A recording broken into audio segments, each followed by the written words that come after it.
बार YouTube पर हमरा मैया दोहो ने फैलाए, एक बार फेसबुक पर हमरा मैया दोहो ने फैलाए। सरस्वती माई है बिना बाली माई, सरस्वती माई है बिना बाली माई, एक बार यूट्यूब पर हमरा मैया दोहो ने फैलाए, एक बार फेसबुक पर हमरा मैया दोहो ने फैलाए, दोहो ने फैलाए। एक बार फेसबुक पर हमरा मैया दोहो ने फैलाए। अपने सब सुन रहल छी आरपीआर रिकॉर्डिंग स्टूडियो के भक्तिमय प्रस्तुति। हे दिल से मैया है करबा पुकारा, बेटवा पा एक बार हो जा सबारा।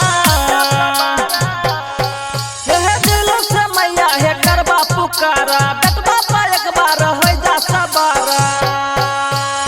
सरस्वती माई है बिना बाली माई, सरस्वती माई है बिना बाली माई, एक बार फेसबुक पर हमरा मैया दोहो ने फैलाए, एक बार यूट्यूब पर हमरा मैया दोहो ने फैलाए, एक बार यूट्यूब पर हमरा मैया दोहो ने फैलाए, दोहो ने फैलाए।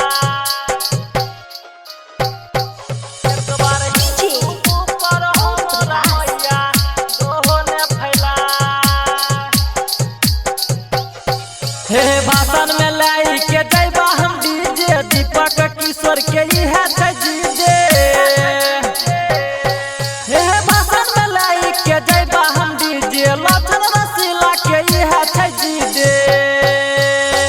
सरस्वती माई है बिना बाली माई, सरस्वती माई है बिना बाली माई, एक बार यूट्यूब पर हमरा मैया दोहो ने फैलाए, एक बार फेसबुक पर हमरा मैया दोहो ने फैलाए।